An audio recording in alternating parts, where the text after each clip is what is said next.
పెళ్ళగించగా అడుగేశాడంట కాచే దొరలాగా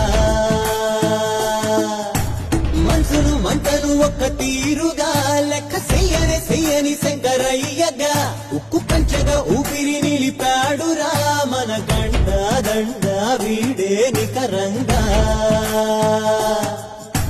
సామి అంటే హామీ తనై ఉంటాడురా చివరంట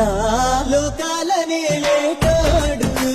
నీకు సాయం కాకపోడు